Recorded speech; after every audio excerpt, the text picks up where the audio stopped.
Juru bicara Satuan Tugas Percepatan Penanganan COVID-19 Aceh, Saifullah Abdul Ghani menegaskan pengiriman sejumlah sampel swab yang belum sempat diperiksa ke Balitbangkes RI Jakarta karena Balitbangkes RI Aceh yang terletak di Kampung Bada Aceh Besar berhenti operasi karena 2 petugas positif COVID-19.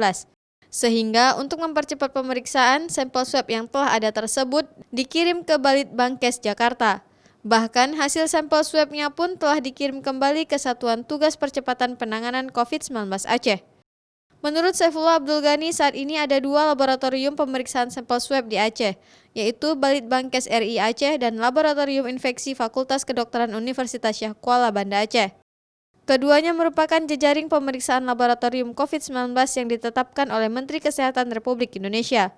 Sehingga pemerintah Aceh melalui rumah sakit maupun satuan tugas COVID-19 dapat mengirimkan pemeriksaan sampel swab baik ke Balitbangkes Aceh, Balitbangkes RI Jakarta maupun Laboratorium Infeksi Unsia.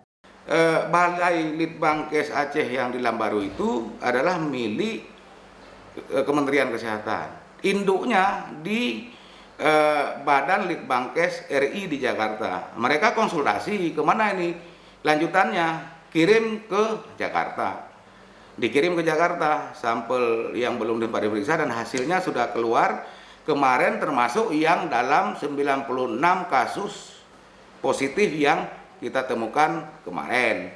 Bagaimana dengan Unsia? Tidak ada larangan untuk pengiriman swab ke Unsia. Rumah sakit juga mengirimkan ke Unsia, di sana juga mereka loadnya tinggi. Laboratorium Balai Penelitian dan Pengembangan Kesehatan Balitbangkes Aceh yang terletak di Kampung Bada Aceh Besar rencananya akan kembali menjalani pemeriksaan swab pada tanggal 24 Agustus mendatang. Balitbangkes RI Aceh akan tutup selama 14 hari dan seluruh petugas yang melakukan kontak erat dengan 2 petugas yang terpapar COVID-19 telah dites swab serta seluruh ruangan dilakukan sterilisasi dengan disinfektan.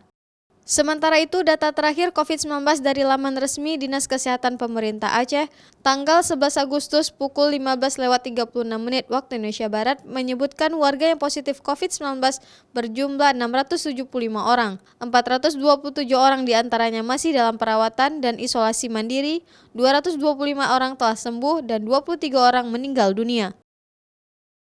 Mustajab, Kompas TV, Banda Aceh.